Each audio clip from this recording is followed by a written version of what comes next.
yang saya jalani, ya ada 2 program sih. Oke, dan itu masih kisarannya seputar Islami, rohani, begitu kah? Atau? Benar banget, Mbak. Iya, dan selain itu juga saya alhamdulillah diberikan kemudahan oleh Allah ya untuk menjalankan beberapa bisnis bersama teman-teman saya juga. Tapi kalau kita bicara mengenai Tengku Wisnu, kita lihat dulu VT profil yang berikut ini. Pak Farel, tapi ini nggak bau. Kamu ngerti bahasa manusia nggak sih? Keluar! Mendua dengan mudahnya, namun kita Anda tentu tak lupa dengan sinetron yang satu ini. tanpa cinta. Ya, Cinta Fitri. Sinetron dengan total 1002 episode ini 4 tahun menghiasi layar kaca. Gimana nggak telat? Aku nyiapin bahan presentasi sampai jam 3 pagi. Masa dia nggak tahu? Udah, nyantai aja dulu. Dan Gimana? tentunya Anda masih ingat dengan sosok Farel yang diperankan oleh Tengku Wisnu.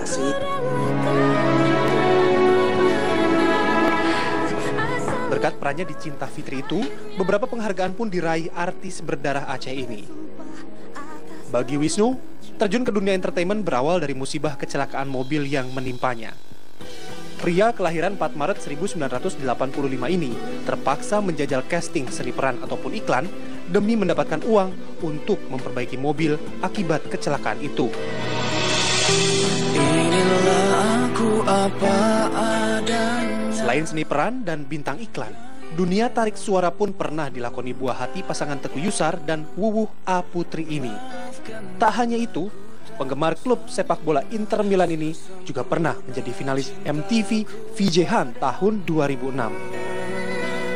November 2013 lalu, Wisnu menikahi Shiren Sungkar, lawan mainnya di sinetron Cinta Fitri.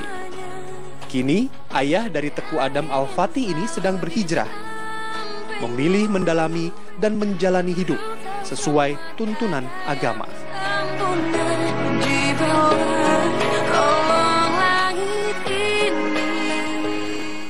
Jadi komplit. Nyanyi, main sinetron, bintang iklan, model, MC juga. Awal karir di dunia entertain. Tadi kan sempat disampaikan, benar itu gara-gara habis nabrak mobil? Iya benar, memang waktu itu mau masuk ke kuliah. Nah sempat nganggur memang 1 tahun ya, untuk ada beberapa urusan lah ya. Okay. Nah, selama perjalanan itu memang ada satu kejadian, salah satunya adalah musibah kecelakaan mobil tersebut gitu. Mobil itu kan mobil tante saya tuh tinggalnya jadi bolak-balik Jakarta Aceh. Yeah. Saya mikir ini mobil harus selesai secepatnya, karena tante saya itu bisa balik ke Jakarta lagi gitu. Dan akhirnya terpaksa meminjam atau berhutang lah kepada salah satu saudara sepupu saya, akhirnya saya pinjam gitu. Tapi ya hutang itu kan harus dibayar kan. Tuh. Berapa banyak sih waktu itu utangnya? Waktu itu waktu nabrak pertama kali kejadian saya bareng saudara saya kan, sepupu saya bilang, "Bang, ini gimana nih Bang? Gantinya berapa nih kira-kira?" Ya paling sekitar 10 juta lah. Ya waktu itu di 10 juta tahun 2005 kalau nggak salah. Banyak ya. Nah, waktu lihat 10 juta itu Masya Allah, ini gimana gantinya gitu kan. Akhirnya ke bengkel, setelah ke bengkel dibilang cuma 2 jutaan gitu. Tapi tetap uang gitu kan. Betul. Dan saya nggak punya penghasilan sama sekali. Dan akhirnya ya berhutang dulu sama sepupu saya.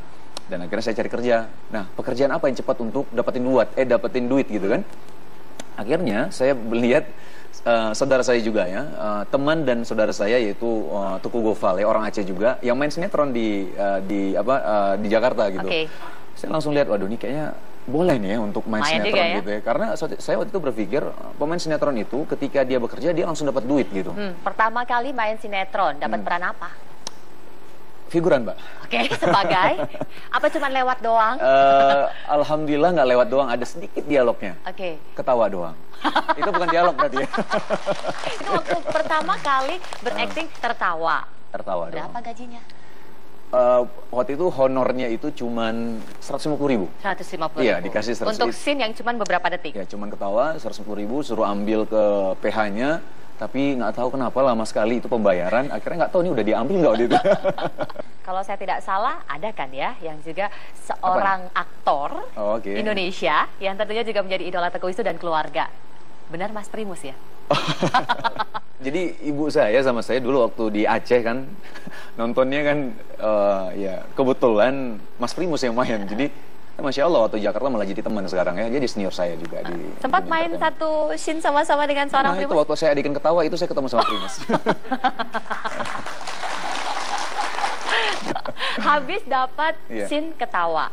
Berikutnya mulai sedikit kelihatan lonjakan karir ketika main film pertama kali mungkin. Judul filmnya Gue Kapok Jatuh Cinta. Oke, Gue Kapok Jatuh Cinta. Tapi nggak kapok kan jatuh cinta sama yang di depan ini? Tiap hari jatuh cinta ya? Kalau istri saya, insya Allah saya setiap hari jatuh cinta kepada istri saya.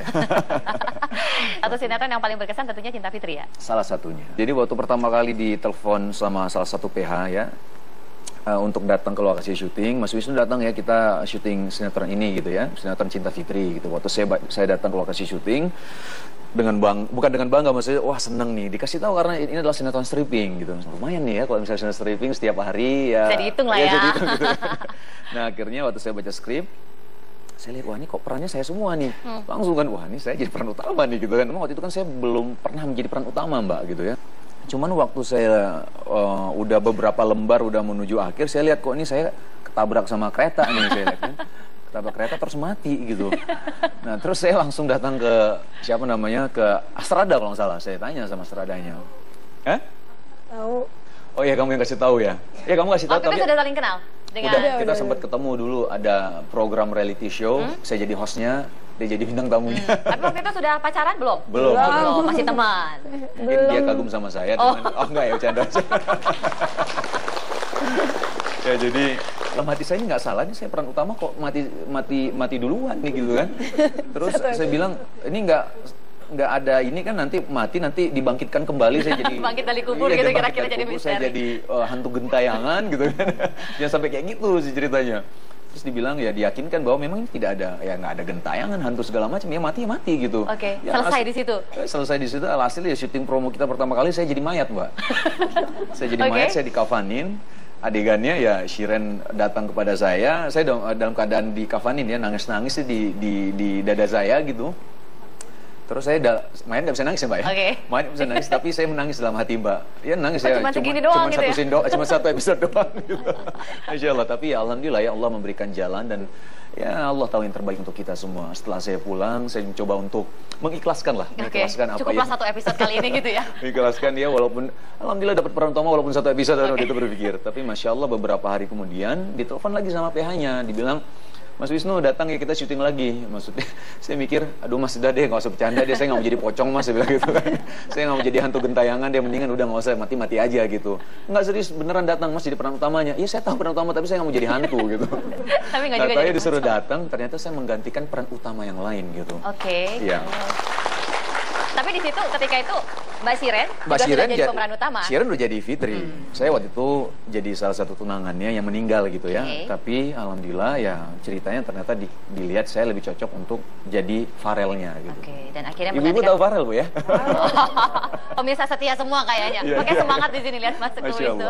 Tapi akhirnya jadi pemeran utama selama 4 tahun, 1000 episode, memenangkan banyak penghargaan. Alhamdulillah.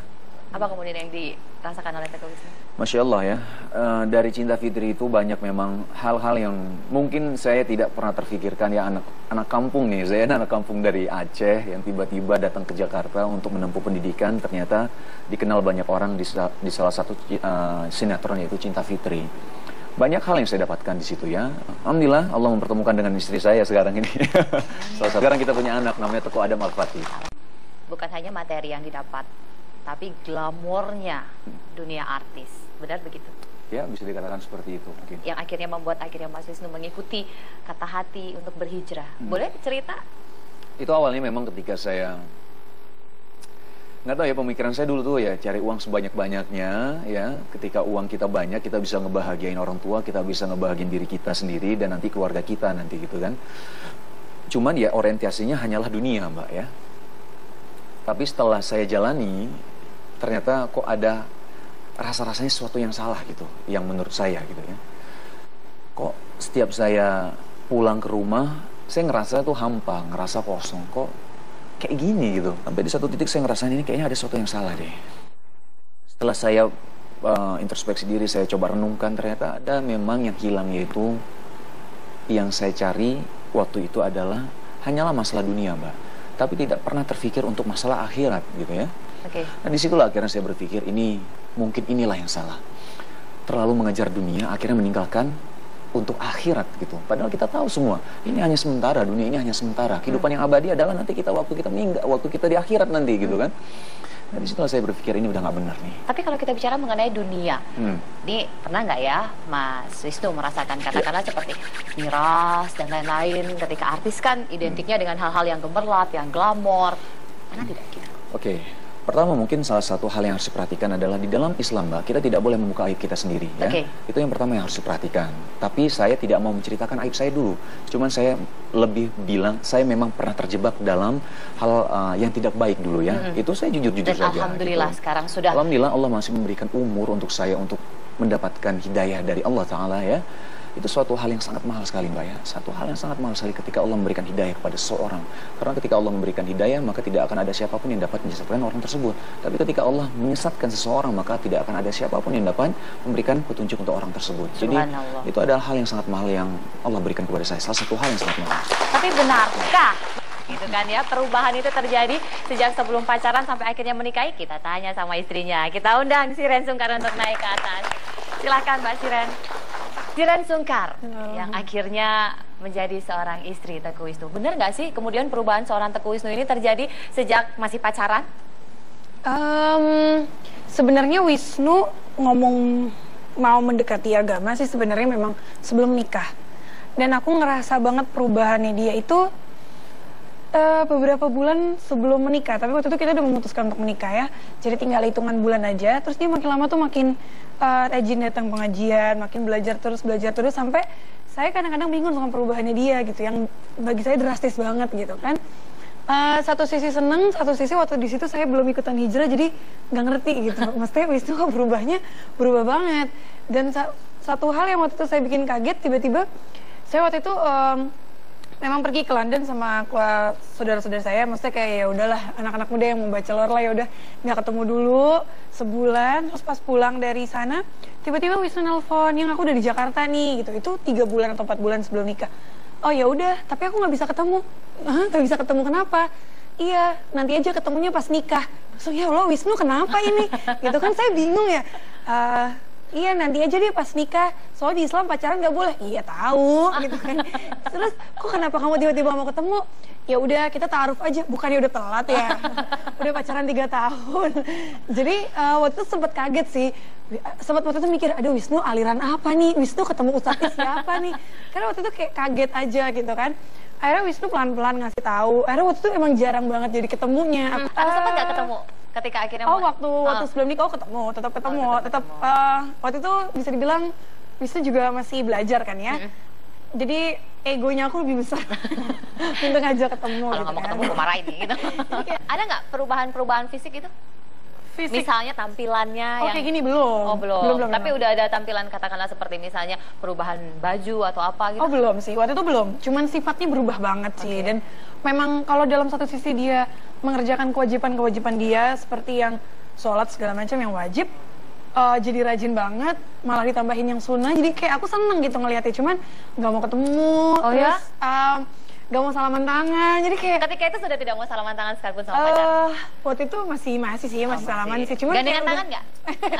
Kayak masih udah mulai takut gitu, jadi kayak aku tuh kayak bingung gitu, Wisnu itu kenapa gitu kan. Akhirnya aku ngobrol sama papa, ya papa seneng banget lah, ya emang harusnya begitu. Jadi kayak Nih ada nggak sih kemudian yang menyampaikan, Wisnu kamu boleh nih berubah, tapi jangan terlalu drastis lah, nanti orang juga banyak ya.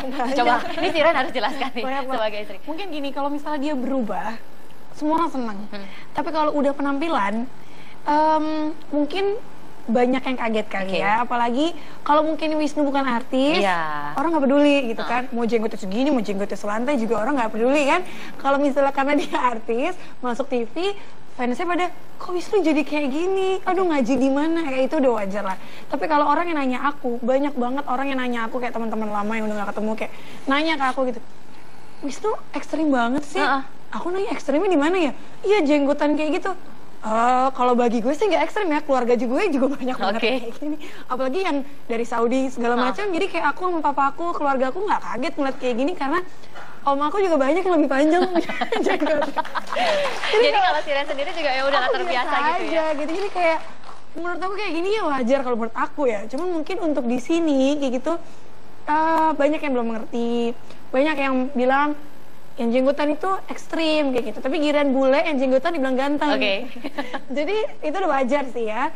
Cuman ya gimana caranya, aku senang Wisnu itu menyampaikan pandangannya dengan cara baik-baik gitu. Dan kita sangat menghindari konflik, menghindari debat. Kalau sekarang maksudnya kayak prinsip aku, pandangan aja banyak banget yang beda antara aku sama Wisnu. Cuman kita menghargai satu sama lain, dan Wisnu memang tugasnya adalah mengajarkan aku di jalan yang benar, karena kan menjadi imam aku ya. Cuman kalau misalnya kita berbeda pendapat sama orang lain, banyak banget aku belajar dari Wisnu. Biasanya kan aku beda pendapat tuh kesel gitu kan, apalagi orang ngotot, enggak, jenggot itu kayak gini, enggak, Wisnu itu kayak ISIS, Wisnu tuh kayak ini. Kalau saya kayak gini, ya ampun, lu tuh Islam tapi ngatain Wisnu tuh kayak ISIS, gimana sih? Jadi kayak kesel gitu kan. Cuman Wisnu yang bilang ke aku kayak gitu, mereka itu menghina aku seperti itu, mungkin mereka nggak tahu kayak gitu. Sama halnya pertama kali aku nanya sama Wisnu, yang ngapain sih jenggotan, kenapa sih nggak di shaving, kan lebih ganteng, kenapa sih nggak ini gitu. Cuma Wisnu bilang kayak gitu, balik lagi, aku yang lahir sebagai orang Islam aja aku nggak ngerti masalah jenggot. Berarti mungkin orang yang ngatain Wisnu jenggotan belum tentu mereka ngerti, jadi nggak ada waktunya kita harus berdebat. Tapi dari tadi bilang mengenai jenggot, Shiren bermasalahkah dengan jenggot? Oh, udah enggak. Tapi tadi sempat disampaikan omnya ada yang panjang. Kenapa dia tidak panjang jenggotnya? Segini cukup, Mbak. Oh, segini cukup. Oke. Jangan panjang-panjang. Itu pandangan lah, itu pandangan masing-masing dan itu prinsip orang masing-masing. Kita nggak bisa, aku nggak bisa. Waktu awal sih mungkin aku agak lah ya. Lebih kayak yang cukur deh. Besoknya lagi ya cukur deh ya, udah mulai panjang. Ini udah kepanjangan loh cukur. Akhirnya dia ngasih tahu kayak gitu. Hadisnya seperti apa, anjurannya untuk memanjangkan jenggot dan menipiskan kumis itu seperti apa. Terus juga aku sih waktu itu masih debat lah ya sama Wisnu. Tapi aku agak kena pas tahu kalau misalnya kita sebagai orang Islam kita mengelak sunah-sunahnya Rasul, jangan sampai kita bukan dari golongan Rasul. Jadi kayak, oh yaudah deh, daripada aku dosa ya, terserah Wisnu aja. Tapi kalau melihat seorang Shiren yang kemudian meyakinkan teman-temannya, lu Islam lu masa nggak ngerti gitu kan? Dan kalau saya tidak salah, Shiren pun juga membantu membela ya di sosmed ketika seorang Teguh Wisnu kemudian dihajar oleh netizen. Bagaimana kemudian komentar dari Teguh Wisnu? Ini Masya Allah nih, istri saya sekaligus bodyguard saya nih. Kesel. Jadi ya masalah ya, jadi ya saya sangat bersyukur ya diberikan istri yang cantik dan soleha. Dan malah saya sering dilindungi sama istri saya. Jadi ada beberapa hal memang ya, di dalam Islam juga dilarang berdebat, apalagi debatnya memang tidak ada kejelasan gitu, maksudnya hanya debat kusir lah ya. Gitu. Nah di situ saya sering kasih tahu lah sama istri bahwa memang kalau misalnya di media sosial mungkin nggak perlu kita berdebat, ya minta maaf, ataupun kalau memang salah ya minta maaf, kalau misalnya memang benar ya mendingan ya diam saja gitu ya. Tapi istri memang mungkin, berapa umurnya sekarang? 23? umurnya 23, jadi darah mudanya tuh masih bergejolak ya. Jadi kadang-kadang suka membela saya di media sosial gitu. Saya bilang udah nggak apa-apa.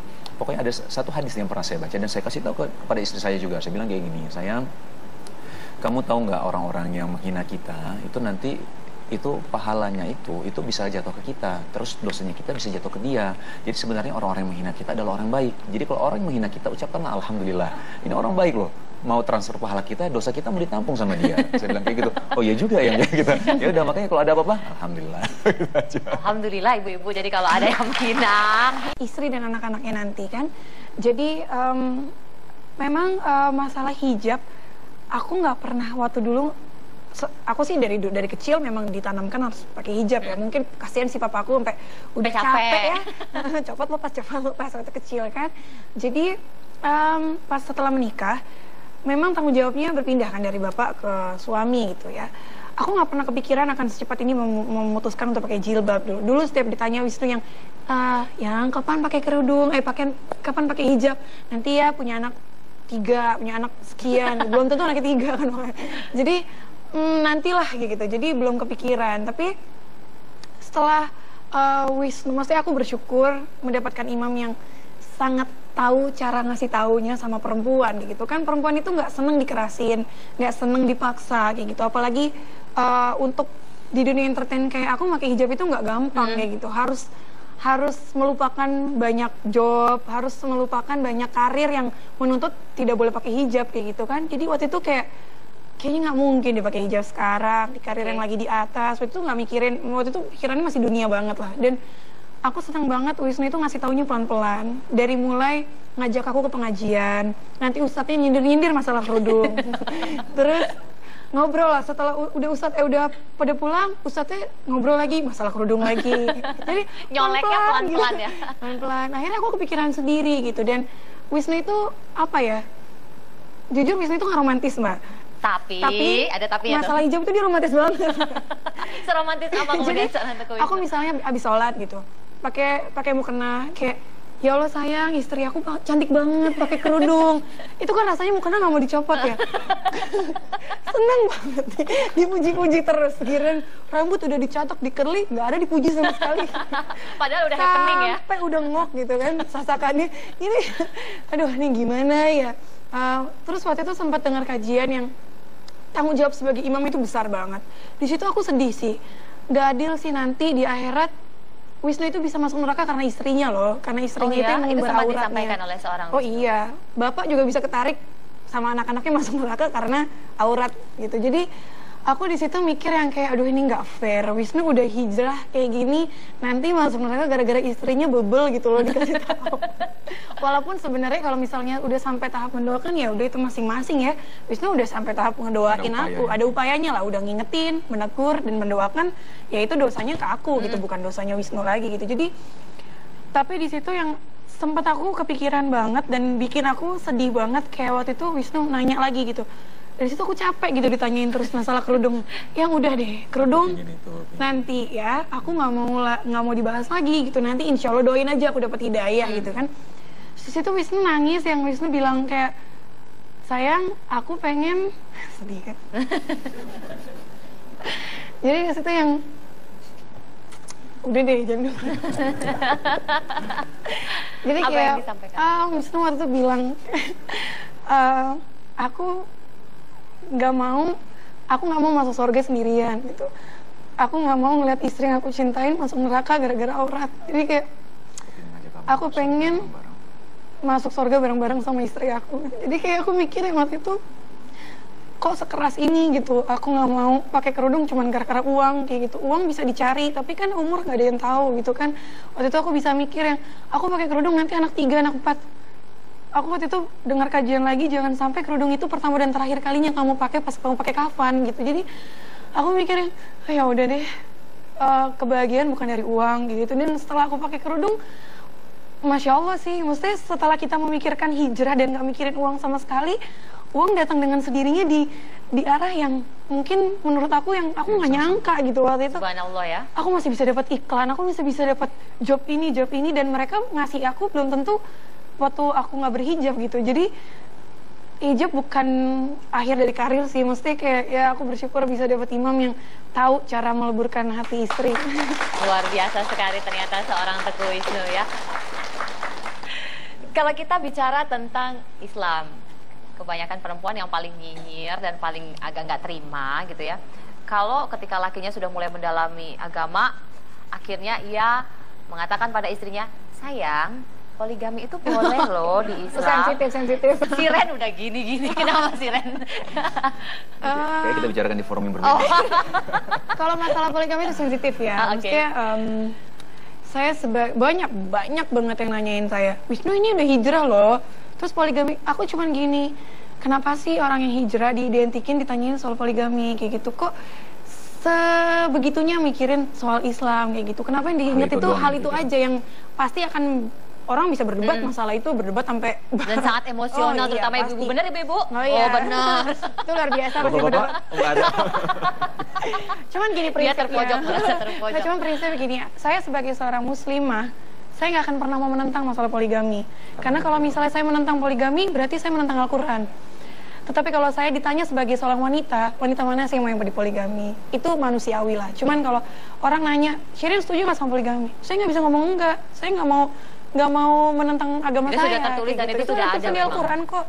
Di Al-Quran istri-istrimu nggak ada, istrimu aja.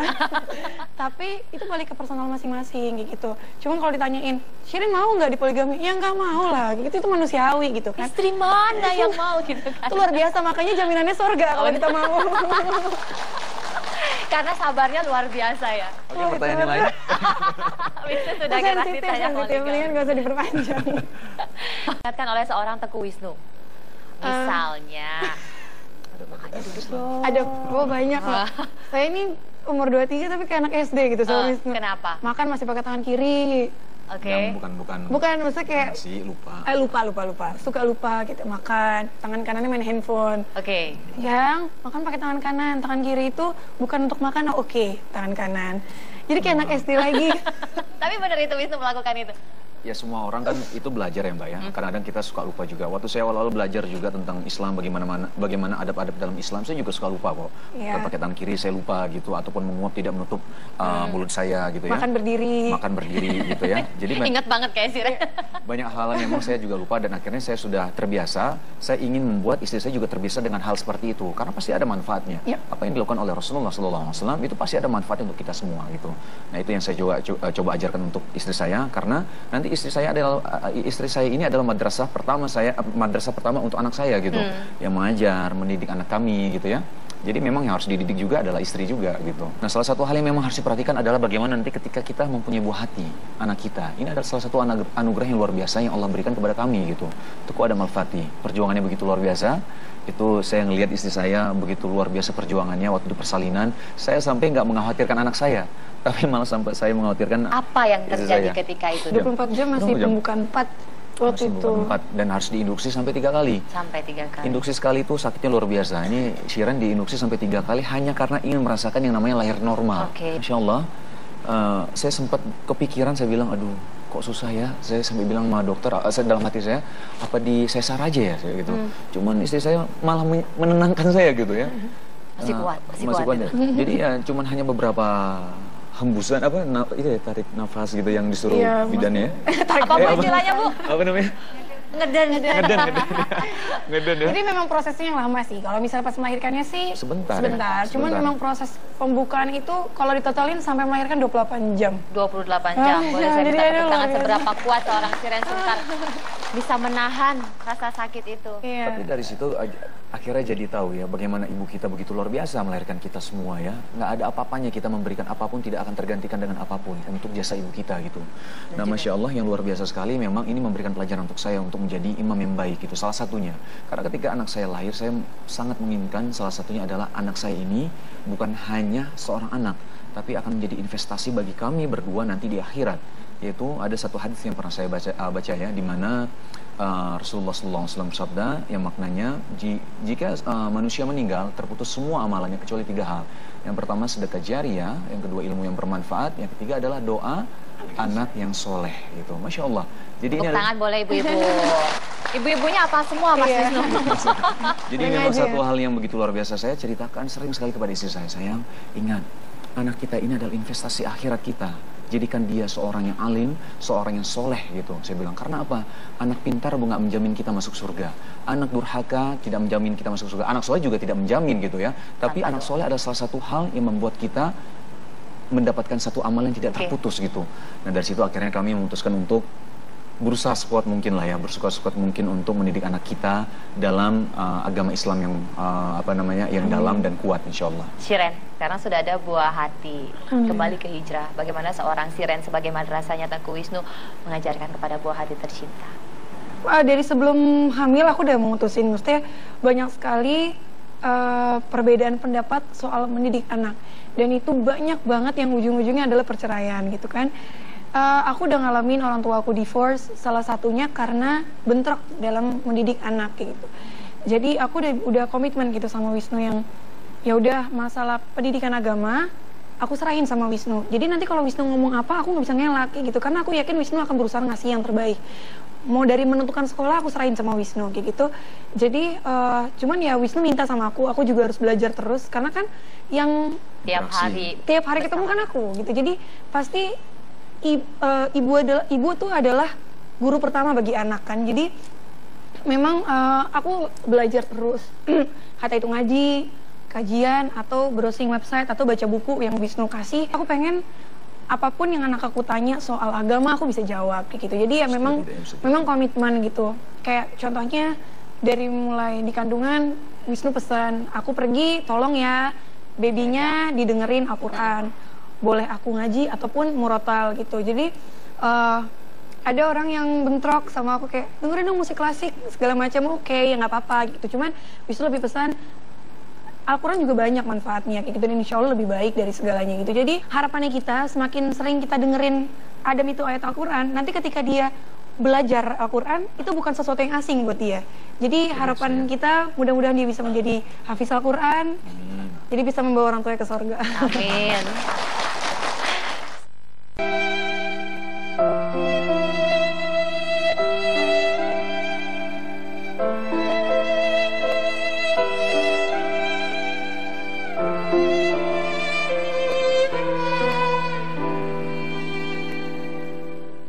Coba Mas Wisnu cerita siapa beliau? Beliau sebenarnya adalah papa dari kakak saya, dari abang sepupu saya ya. Tapi saya manggilnya juga papa. Beliau sudah almarhum ya, sudah almarhum. Dekat sekali dengan beliau. Waktu kecil saya dari TK sampai kelas 1 SD itu sempat tinggal sama beliau, sama Mama Ita juga. Mama Ita ini adalah adik kandung papa saya, jadi saya manggilnya Mama juga gitu. Kedekatan yang begitu dalam, dan saya sudah menganggap sepupu-sepupu saya ini ya, anak-anak Bunda Ita, saya manggil Mama, anak Mama Ita, anak Ayanda, anak Papa Sarul, ini adalah kakak-kakak saya sendiri gitu. Kak Sefka, Bang Galif, Kak Nesa, ini adalah saudara-saudara saya yang begitu luar biasa yang menjaga saya waktu masih kecil, karena saya cukup bandel sih dulu. Kalau anak-anak, beliau juga. Nah, siapakah coba Mas Wisnu bisa ini bukan di kantor ini. Sepertinya ya. Gimana Kak? Gini Kak? Waalaikumsalam. Ini sampai jadi sekarang siapa Mas Wisnu? Ini Kanesa ini ini anaknya Papa Sarul, almarhum Papa Sarul. Jadi ini kakak sepupu saya Bu. Cuman sampai sekarang ya kakak sepupu tapi sudah seperti kakak kandung sendiri lah. Karena kedekatan kami ya waktu kecil, waktu saya TK, waktu saya kelas 1 SD, waktu saya pindah ke Jakarta juga tinggalnya pernah sama Kanesa, sama Bang Galif, sama Kak Sefka, sama almarhum Papa Sarul dan Bunda Ita, sama Mama Ita. Kanesa? Ino ya, bener ya panggilannya Ino. Atau ada panggilan lain? Dulu tuh Ino kecil suka dipanggil Bibir sama abang. Oh, kenapa dipanggil Bibir? Bibirnya doer. Oh, bener nggak doer kan? Enggak ya. Udah mulai besar, udah mulai SMA, udah nggak kelihatan lagi doernya. Oke. Suka ditipis-tipisin Bu. Oh. Iya. Soalnya ada kejadian juga ya. Apa tuh kejadiannya? Yang di foto itu. Oh iya. Itu kita mau foto ya, foto keluarga. Jadi fotografer itu bilang senyumnya yang bagus ya, biasalah ya namanya kita mau foto keluarga, senyum dong yang bagus dengan oh ya Kanesa iya senyum bagus dengan tegak segala macam. Terus fotografer bilang mas itu tuh yang itu bibirnya biasa aja dong. SMA kuliah di mana? Kuliah sempat di Universitas Atmajaya, dan saya sempat juga kuliah di Universitas Mustopo. Waktu itu pernah awalnya sih nggak ada niat ke situ gitu, sempat coba ke Malaysia lah ya. Iya. Jadi ke sana ke Kial dulu. Ke Kial ada salah satu universitas ya. Waktu itu mau coba Universitas Negeri di sana juga, universitas lupa ya. Tapi nggak lulus, ada satu kurang itu nilainya. Ngelihatnya dari nilai.